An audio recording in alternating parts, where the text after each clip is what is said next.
How did you begin birdwatching? I've always been around birds since my childhood that way. And I've always been observing and feeding and taking care of neighborhood birds throughout. Properly bird watching I've been doing since the last 15 years. I got my first pair of binoculars. And before that, we should just see the common species around the houses and try and identify as many as we could. So if it started with observing crows in a nest opposite my building. And as you know, koyals lay their eggs in the crow's nest. And the koyals' eggs look exactly similar to the crows. Before that, when I saw the bird nesting and it laid the eggs, I watched how the koyal fooled the crow and got to lay her eggs in the nest. The male koyal distracts the crows, chases them off, and the crows immediately pursue the male koyal, and he flies off in a different direction. While he's away distracting the parents, the parent crows that is, the female koyal quickly goes into the nest, throws out 2 or 3 of the crow's eggs, lays her own, and then moves off from there as quick as possible. And that's why if you see anytime crows and koyals are always chasing each other or fighting, because this is the main reason between the bad blood between them. And after that, I should just watch the crow. She hatched the chicks, and then obviously we could differentiate between the baby birds once that reached a few weeks old. You could make out which were the baby koyals and which were the baby crows. And in this particular nest, there were 2 crows and 3 koyals. And the other interesting part in that was the eldest koyal, which hatched first, threw out the baby crows from the nest. And they fell to the ground, they got a bit injured. Because I was monitoring the nest, I was able to pick up those babies as well. So one had a broken leg and the other one had a broken wing. And both those babies ended up being raised by me afterwards. And the mother crow, in fact, then raised those 3 baby koyals as her own. And I should just watch it daily. She would bring food for them. Koyals would demand the food and she would keep feeding them throughout till the day, few months later, when they started fledging and flying away from the nest as well. Once the koyal starts fledging and they start changing the plumage, the color starts changing, they tend to take on a slightly more adult look. So very often other crows in the nearby area would then come and try and chase these koyal thinking that it's a adult koyal or something. Whereas then the parent crows would chase those other crows away and show that that was their babies. So at one point of time when the babies were in the trees, I used to observe was 3 different age groups of the baby koyals, fledglings and a slightly juvenile bird. And the parent crows would be feeding them, and we have 4 to 5 other crows sitting on top, judging them half the time, or what I assumed to be was judging them. But then later on what I observed was very interesting. They'd finished raising their clutch, they'd finished raising their babies. Occasionally one other crow, a separate one apart from the parents, would bring food for these 3 babies and feed them as well. And that was very interesting because crows are social birds, but they don't generally help each other with the raising part of the babies. They tend to raise their own babies and that's it. And they were taking care of it as it was their own babies as well. So that's how well nature has, worked its problem out. And the koyals are solitary birds. The male and the female only get together during the mating season. They have their fun, they lay the eggs, and they go their separate ways. They've got like the best lifestyle ever. They don't have to take care of any babies at all. They leave that, the kid raising and fostering to the crows. And they go off scot-free and get to enjoy their life and do what they want. So a similar story to this was a tailor bird raising a koyal baby. So we didn't get to see the nest, but we found a chick. And a koyal chick is 5 times the size of a tailor bird. The chick could swallow the tailor bird parent whole if it wanted to. And still the tailor bird was sitting and feeding the chick that is 5 times its size and going and working day and night, slogging its poor little butt off to feed this large baby of its, which it considered to be its own. So though they look so separate to us, and we look like a tiny bird feeding a large bird, but for that parent, it's its own baby and feeds it as its own kid and takes really good care of it. That's an interesting story. Do you have any other anecdotes from when you were birdwatching? Another one was with vultures. So raptors again are close to my heart and one of my favorite species and families of birds to work with. Since we also do a lot of vulture conservation, we do a lot of nest monitoring and feeding site monitoring, which is very interesting to see because we have very few vultures left in the wild right now.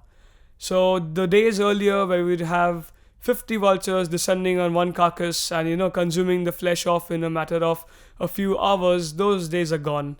Now the carcasses lie and the birds come, eat how much they want to, and then they go back and then they come after a few days again. So we should sit and monitor the carcasses to see how many birds would come to feed, how long the birds feed from, what kind of food meat they would prefer, organ meat, flesh from the stomach or the thigh. And very interesting behavior that we saw once was I was watching this group of my friends of mine. There were three of us, and we were sitting in the car observing the vulture feeding site. So we don't disturb the birds. They are fine with a vehicle rather than a single person sitting out in the open. And as I was watching this flock of vultures descend on this carcass of, there were like 3 baby buffaloes that were skinned and kept there. The birds started eating as they would. They would put their head inside the carcass, they were tearing the meat up, doing what vultures do best, cleaning up the dead meat. A herd of buffaloes appeared from the nearby bushes. They were the locals' buffaloes grazing there. And I think one of the mother buffaloes might have been who's lost her calf. Because she immediately started, as soon as she entered that area, she picked up the scent of her kid. And she went sniffing and following that scent until she reached the carcass. And she had a very pitiful cry at the lowing that the buffaloes do. And after calling out and still feeling, you can make out, the emotion in that animal's behavior. She chased away the vultures that were eating the dead body of her baby. And every time the vultures would come back, she would go running up to them, chase them away, and then again walk away from the baby after some time and go away to a certain distance. And as soon as the vultures descend again on the baby, again she would get protective and try and chase them away. Till the other buffaloes out there started calling to her, took her off, and then nudging, pushing, took her actually away from that area. Till then, she kept on coming back to her dead baby and wouldn't let the vultures eat that dead carcass that was there. So we found that very interesting that, the mother, the bond with the mother and the kid is very, very strong. That even after death, they don't let the babies, go. And the vultures also were very patient to that extent. They knew that she was anyway going to go away, so they waited. Every time the buffalo would get close, they would run a few distance away. They wouldn't fly off, they just run, gallop or trot very funnily, and go to one side, sit there, wait there till she goes away again, and then come back. So that went on for like 15-20 minutes. Then finally the buffalo gave up and she went away. And then the vultures started consuming the carcass at their space that they would. The other thing with the birds, with vultures are, they have a large crop, which lets them store their food. And being scavengers, they don't have availability to fresh food or food daily. They have to look for dead animals. They don't eat live animals, they eat only dead animals. And then not finding dead animals is a task in its own way. They fly 100 kilometers to look for food. So when they do find food, they consume a lot at one sitting. And these vultures, which I had seen, had eaten over 1 kilogram of meat in their crop, which adds on to the body weight. So when the buffalo started chasing some of these individuals, she actually went, trying to butt them and chase them with her head. And these birds couldn't take off. So the youngsters, of course, were galloping and running away. The adults had to throw up the food and then fly off because they couldn't take off. They were that heavy. The crop was weighing them down. So they had to throw up half the crop and then fly away, wait till the buffalo goes away and then come back down and start eating again. Do you have any other interesting memories from your early birdwatching days? Most of them are all interesting memories because when you do go birdwatching, invariably you get to see something new or the other. One very nice and funny incident was pelicans and cormorants. Generally, we have seen footages from abroad where pelicans pick up cormorants or smaller birds and then thrash them in the water. At Thole, I was sitting one afternoon observing a flock of some 300 odd pelicans, and we were just noting down the feeding behavior. I was just sitting and seeing how the birds were upending themselves, diving for the fish, chasing the fish, cornering the fish, and then feeding. And it so happened that there was a flock of cormorants at the side, some of the 200 odd birds, and those flocks were doing the same feeding behavior but at a distance. Somehow, one cormorant got separated from its flock and ended up in between the pelican's flock, and most of them ignored the cormorant. Tiny bird doing its own thing. The pelicans are doing their own thing, focusing on their feed. One pelican had a grudge or something against that cormorant. He just went after that bird. He picked it up in its beak, thrashed it across the water 3-4 times, stunning that cormorant. And we thought that he would probably try eating the bird or maybe just try killing the bird and letting it go. What we then saw was the pelican tried to swallow the cormorant. It tried to eat it. Now that is not normal behavior because they prefer fishes, they prefer smaller birds, never such a large bird. And again, it couldn't swallow it. The cormorant wasn't dead, it was just stunned. So it woke up inside the pouch of the pelican, and I was watching through my binoculars so I could see the cormorant kicking and pushing inside the pelican's pouch, trying to get out back into the water. And then the pelican did something very amazing. It let the bird out, but just for a little bit. It caught the head, it smacked it across the water, and then just flung it high in the air and just let it go flying wherever it had to go. After it threw the cormorant out, it resumed its feeding behavior as if nothing ever happened. So this incident happened in a span of 5 to 7 minutes. That's it. If after 5 to 7 minutes, both birds were back to feeding normally, of course, the cormorant was a bit groggy and stunned for a few minutes more. But the bird went about its daily routine as though nothing ever happened. So had I not been there at that point of time, I would not have got to see this behavior. That shows that pelicans can be territorial as well when it comes to their feeding behavior and feeding area. They do not want other birds encroaching on their feeding circle. So that's very interesting behavior to see. You said that the whole episode happened in a span of 5 to 7 minutes. So you were at the right place at the right time. Yeah, bird watching is 70% happy sightings. Like you'd go looking for a particular species, or I'd go to Thole expecting to see a lot of ducks at one particular point where they're feeding, a lot of cranes, but those birds are not there. They're not around. Maybe because it's a Sunday, maybe there's more people around, that's why. Maybe the water level is higher.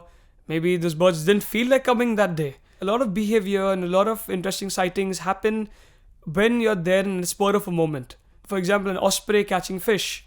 We are watching an osprey, a fishing eagle, a migratory one, sit on a branch. It's been sitting there for the last 3 to 4 hours, not moving. The next thing you see, the bird takes off. It's circling, it sees something in the water, it dives, it catches a really, really large fish and flies off to the perch to finish eating that fish. Once it's done eating the fish within half an hour or something, that bird is still sitting back on the perch.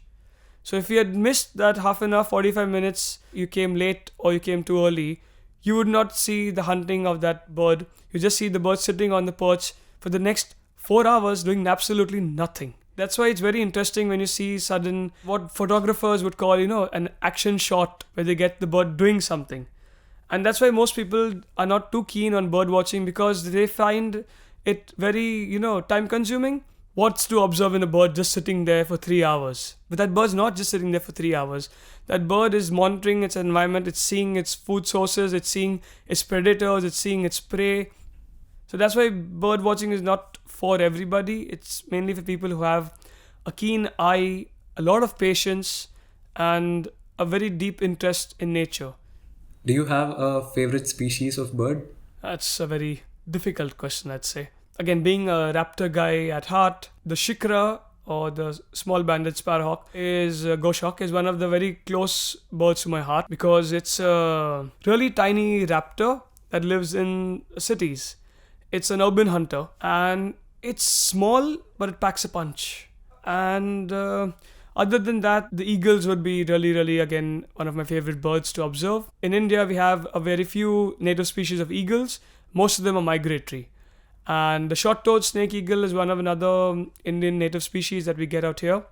It's a specialized hunter that hunts snakes and reptiles like monitor lizards, spine-tail lizards, and it's a specialized hunter. It eats cobras, kraits, venomous snakes as well without much problem because of its feet. They have highly thick, scaly feet meant to prevent snake bites. And these guys, as soon as they catch a snake, they'll go for the head and they try and knock the head off, pull off the head or kill the snake and then just swallow it entirely. I've seen a short-toed snake eagle eat a 6.5 foot rat snake in two pieces, but that bird swallowed 3.5 foot of rat snake at one time, and that bird's crop was full. And the funny bit was, reptiles when they die, the body doesn't stop moving for a while. The head can be cut off, but the muscle still spasms and keeps moving. So when this bird had finished swallowing the last bit of the snake, the tail was still moving, and you could see the snake moving in the bird's crop. Do you take any help when it comes to treating birds or learning about birds? I do have a mentor or two that help me teach me a lot of things in maintaining birds in captivity and feeding them the correct diet, the correct housing and caging. I have two mentors in particular, Mr. Dipesh Rakshit, who taught me a lot of raptors. He used to also do a bit of falconry when he was younger himself, and I also dabble in a little bit of falconry when I can. When you're keeping or treating and taking care of birds of prey, discipline is very, very important. The bird needs to be fed on time. It has to have its feed early in the morning, it has to have its feed in the evening. The quality of food has to be proper because a predator bird eats fresh meat. So I cannot feed it stale chicken or anything else. That creates a problem in the gut. And he's taught me, and I got to learn a lot from my own mistakes as well. Another person that's very close to Mr. Kandap Kaju, who's an expert on Saras cranes and has been working and monitoring and studying these birds for the past 30 years now. He's the kind of guy who goes into the field and monitors the bird to the extent and the regularity where he knows which family of Sarases are nesting in which field and where they'll be at what particular time of day as well. He knows their behavior by heart and he knows the individual behavior of that particular bird in the wild. So he tells me like the farmers who work in that field share a bond with the bird and the bird tolerates them, lets them come really close. He says people like me or other bird watchers who come in our camo gear with the binoculars and cameras, the bird takes one look at us from probably 100 or 200 meters away and scoots. It just flies off. Whereas the farmers and the locals, they can wear the most gaudiest clothes possible. Their yellows and the reds and the purples, and that bird will not care a damn. They can be within 20 meters of the bird, it will still not be bothered because they have that bonding and the understanding with the locals. They know that these people as well are daily visitors out there. So he educates us and teaches us how to, the certain etiquettes of bird watching, where you know if there's a nesting bird and you still want to know about the nesting behavior, don't disturb the bird because that bird may abandon the nest because of our intrusive behavior. And if I get too close to that bird, I may stress it out to the point where the bird may invariably attack its own baby or abandon the nest and leave it open for predation. And then that nest will be failed. And that bird has to again redo it again after the next year only. So that nesting has then failed because of my mistake or my intrusive behavior. Also, the other part of working with, especially with Kandap sir, is he's very open to other behavior and other discussions. So if I've observed a particular behavior in a bird, and he may have not have observed that behavior in his past 30 years. So that doesn't mean that I am wrong and he is right because he's not observed that. He doesn't just shoot you down and say like, no, that can't be. I've never seen that, so it's never possible. No. He then asks 10 different questions. Okay, what did the bird do? What was it doing next? What was the behavior? What was the temperature? What was the timing? What was the weather like? So the endless questions then allows him and me to think of why did this bird do this? Or why is this bird, exhibiting this kind of behavior? So there are lots of things that you get to learn. And then when you discuss these things with somebody who has a lot of experience, it opens up a lot of different avenues to think. And you can then monitor the birds or come up with different projects or research topics in a much better manner. Do you have any friends in the bird community? Wait, friends in the bird community or friends in the birds? Like, you mean the birds or the birding community? The birds themselves. Yeah, so yeah, I do have uh so like I guess I mentioned earlier, I do I do train birds as well. But those birds are again only trained when they're going to go into captivity if they're grounded. But there's another aspect to that. Since I dabble in falconry as well, you have to condition birds. You have to teach them certain behaviors to follow a certain pattern without the bird losing its wild behavior and getting used to people. So that bird that I train gets used to me and only me, but it just tolerates me, or I just condition that behavior and reward that behavior so it knows what to do. I do not encourage other behavior where I'd be, petting the bird and playing with it or making it, into a captive tame bird. So I have a particular fondness for vultures and griffins and baby vultures normally. Juvenile birds are very, very comical. Since they're still finding their wings, these birds have 6 feet plus wingspans. And the white trump vultures, which I mainly work with, go up to like 6, 7 feet. But the griffins, that are the migratory ones, the Eurasian griffins, their wingspan goes up to 8 feet. Those include the babies that come, the first year birds or second year birds, fly down from different countries to spend winter out here. So there was one particular griffin that was at our facility, and since we didn't have that much space at the facility to properly let the bird fly around in the cage, I had to train the bird to be let out into the bigger cage, and then it had to come back every evening inside its cage when called. So I trained it with food. Most birds are trained by food. And this bird was a really, really funny bird. He had a different personality of its own. And being a baby, it was a different thing altogether. He used to run around with things lying around in the aviary. He would pick up brooms, pick up mops, go and try and destroy them. Plastic buckets, if he found, would not be safe from him. He would go and start breaking it apart. And these are baby birds that need enrichment. Now, in the wild, they would be sitting on a tree, harassing each other, pecking each other, going into the carcasses, picking up bones, picking up skin, running around with it, because they're babies. They need something to do. They need to play around. So here in captivity, this particular bird, he started bonding with me, and then he would bring we use this bandages, the rolls. So the empty roll, the cardboard tube of the bandage, this bird decided that he would start playing with these tubes and found a very nice fondness for that. He'd pick it up, toss it in the air, and then catch it, and then run around the entire aviary with it. And then he'd come to us and drop it at our feet, and then look at us. As soon as I'd go to pick up the roll, immediately the bird would dart out, grab the roll, and then run away again. So this would go on for a while, but as soon as any of the other staff approached, the bird would run away. It doesn't interact with them, or it would chase them aggressively. So this would go on for quite some time with this particular cartoon of a vulture. And that bird, when we released it also, there was one very particular nice moment which I shared with it. Once we sent it back into the wild, I opened the box, we let the bird out. Again, being a huge bird, they had to stretch the wings because we had to take it 2 hours away. So they had a very cramped ride for it.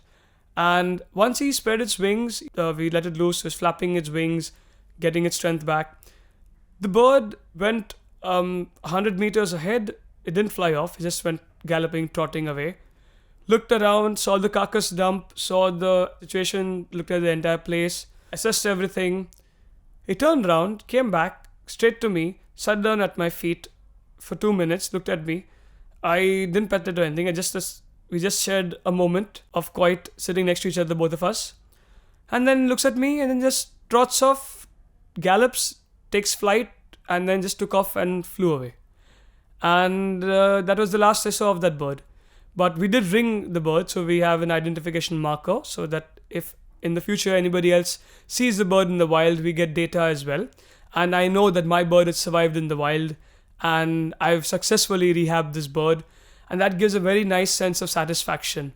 So the thing with rehabilitation of birds, and as you asked, like, attachment towards birds, you can't get too attached to them. It's a very, bittersweet emotion, because you work with this bird, you raise them, you take care of them for 2 months, 3 months, depending on the injury or the problem that it had. And then when it comes to the release, that is a matter of a few minutes. in a few minutes, that bird is gone. It's back to the wild, it's back into its natural environment, and you're never going to see it again afterwards. Again, depending on the luck. But your 3 months of hard work, your 3 months of painstaking efforts that you've been putting behind, and the end result is just 3 minutes of footage or whatever sequence we can get to see, or just the bird flying off back into the wild. So it's a very short-lived happiness, but that happiness afterwards, inside, it gives a nice warm fuzzy feeling because you've done a good job. I know that I've released the bird back into the wild. I've done something good for that particular bird itself. So that's why I try not to get attached to too many birds as possible, because then it becomes difficult as well for me sending that bird back into the wild. Though, of course, we put the bird's needs before ours at every given point of time. So you keep monitoring the birds that you've released back into the wild? Yes, we do monitor the feeding sites after that for the next few weeks to see whether the bird has acclimatized itself back or settled in with the flock of other birds that are there. And the benefit of ringing these birds is that we do get to identify our particular individuals that we have treated and then sent back into the wild.